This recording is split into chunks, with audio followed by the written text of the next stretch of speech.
So in today's video, we're going to be talking about my Jurassic Park journey, my Jurassic Park origin story, if you will. It involves Siberian Huskies and dog bites and seeing Jurassic Park twice in one day. And of course, it gives a little background into why I was so emboldened and impassioned in that tangent-fueled rant against Jurassic World Dominion, because this is bigger than Jurassic World Dominion. This is bigger than Chris Pratt. It's bigger than Bryce Dallas Howard jumping 100 feet from building to building. This is my Jurassic Park story.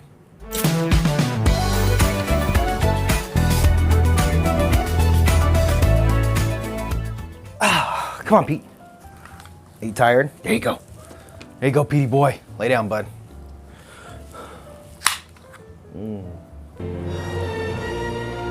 What's up, everybody? Welcome back. Justin here, guys. As always, thanks for stopping by. I appreciate it. I hope everybody's having a good day. Me and Pete just got back from a walk, and while we were on our little daily stroll around the neighborhood, I got to thinking about my channel and yesterday's video. I just posted a rant video. I was gonna say review, but it's pretty much just a rant on the new Jurassic World Dominion movie, and I don't like talking about movies that I don't like. You always want to like a movie when you see it. I usually like to focus my content and the direction of my creativity in a positive way because I love movies, and I have a much better time talking about suggesting and reviewing things that I love, sharing things that I love. But every once in a while, a movie comes out and it just hits you a certain type of way. There's been a couple movies like that, but it all comes down to the passion that I have for movies. The reason I was so harsh on Jurassic World Dominion, the reason I'm picking on that movie so much, because there's been a billion dumb blockbusters out there that I pay no mind to, and they come and go, and I don't give a shit. It doesn't even register. But Jurassic World is something different because of the significance and the history and the nostalgia of the original movie. Even though we're almost 30 years out, these movies are still an extension and a reflection of what started it.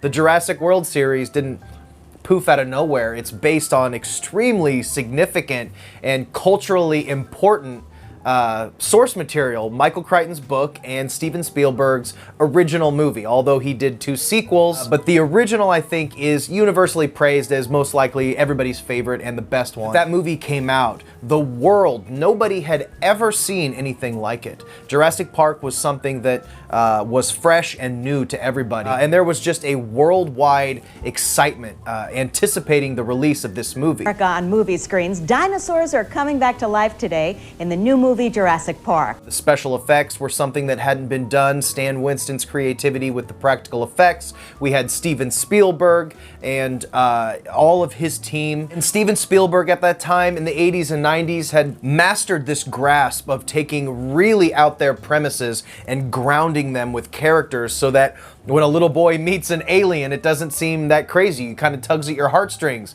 When Indiana Jones is going through all of his crazy adventures, you know it's ridiculous, but you love the characters and the stories, also combining cutting-edge special effects and action sequences that make sense. Jurassic Park was an absolute worldwide phenomenon. No audience had ever seen what Steven Spielberg was about to put on these screens, leading to the release of Jurassic Park. Advancements in special effects that hadn't been seen.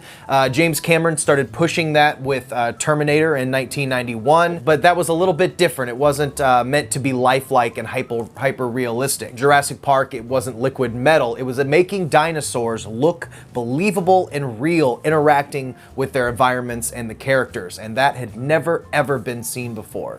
And me, at the time, I was 11 years old when that movie came out. Of course I was obsessed with dinosaurs and you know, Indiana Jones and E.T. and all of those movies. It was an international excitement, and at that time, that is all I wanted to do, is go see Jurassic Park. All that being said is because some people thought I was being irrationally harsh on Jurassic World Dominion, and there's a reason for that. This isn't just a movie series to me. You know, Jurassic World Dominion is just the symptom of Hollywood diluting what was once incredible and groundbreaking and amazing and making it generic, overblown, bland, with no care put into making a movie that you're gonna think about in 6 months. Nobody's gonna be talking about Jurassic World Dominion in 6 months. It's a disposable movie. and it shouldn't be. It has every opportunity to not be a disposable, forgettable blockbuster. That's why I take it so seriously. So that's what made me want to tell my story with Jurassic Park, because I know it sounds silly, but I had an extremely unique viewing experience the first time I saw Jurassic Park. And it goes back to 1993. I was 11 years old. I was getting ready to go to my little summer adventure, summer place that I went to in the summers. It was about 7:30 in the morning, a normal day like any other day. My mom's getting ready, making her coffee, doing her hair, you know, doing that mom stuff. And I was off doing my own thing. And I had to put our new dog in a kennel. The family had just gotten a Siberian Husky named Baron. And usually in the morning, it was my duty to put the dog in the kennel because I don't remember what the deal was. She tore stuff up or had accidents in the house, whatever. It's something I had done 1,000 times before to get the dog in the kennel. To get Baron in the kennel, I would toss a piece of bread in the kennel and he would go chasing after it. And it's a little bit of a ruse. And then I'd shut the door and he was kenneled up. He didn't like his kennel. On this one particular day, I did a little bit of an overthrow. The bread went behind the dog's line of sight and Baron was turning around trying to find the bread, and I said, let me help this dude. Let me help him get his bread, okay? He can't find it. So 11-year-old me, innocent, I just stick my hand in there to grab the bread to hand it to him, to help him out. And boy, did that dog bite the shit out of my hand. I mean, this was a serious, serious dog bite. Baron grabbed my hand, and I'll tell you what, I have never screamed like that in my entire life. From then until now, I had never been that freaked out in my life. I pulled my hand back, I looked down, my hand was ripped open. I could see the meat and in the inside of my hand, and I looked down at it for a few seconds, and then I just burst out and I screamed. Ah! Just staring at my hand, screaming. My mom, of course, flies down the stairs. What the hell is going on? She sees I'm injured. It's a whole scenario. She takes me upstairs. I'm, of course, freaking out. I'm woozy because I love horror movies, but I cannot stand the sight of real injury or blood. I just cannot take it. I couldn't even look at my own hand. So I'm laying on the couch, and obviously I have to get stitches, but I have to wait. They can only get me in at a certain time, so I'm sitting home. A little side note is, this is 1993. This is before cell phones or video cameras or anything like that. My dad had just gotten one of those big camcorders, those big VHS tape recorders, and he wanted to take video in my hand. Can I film you? And I'm like, hell no, you can't film me. I'm laying on the couch, I'm freaking the fuck out. No, you can't film me.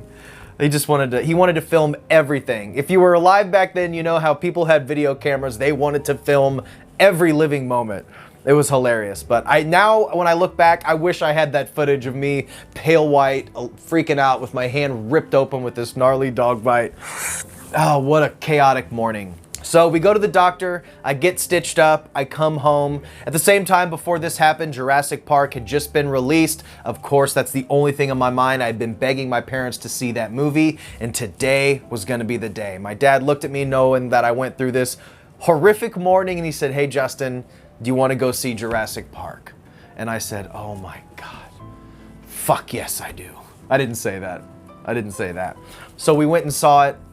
And it's one of those life-changing movies. Every scene of that movie, my jaw was on the floor. I could not believe it. It was just the most incredible thing I had ever seen. And then my mom gets home from work, and we had already seen the movie. We talked about how amazing it was. I'm like, oh my God, I can't believe you need to see this movie so bad. So we end up going again to see Jurassic Park for a second time in the same day. Of course, the second viewing was even better than the first. It was just one of the best days of my life that I can ever remember. And although it was on a day that I got this horrific dog bite, I'm sitting there in the movies, like my hand hurt and I can't move it, and it's just sitting on the movie seat, but I didn't care because I was watching like the most amazing thing I had ever seen up until that point. And then we get home, and then we go back out and we see it again for a second time. It's just a memory that I will never, ever forget. That's why I even gave time. There was a couple comments about my Jurassic Park Dominion review. Well, why did you even go see the movie? Why did you watch the movie if you knew you were going to hate it? And it's because I didn't necessarily want to see Dominion. I wanted to see this 30-year journey go from 1993 to 2022.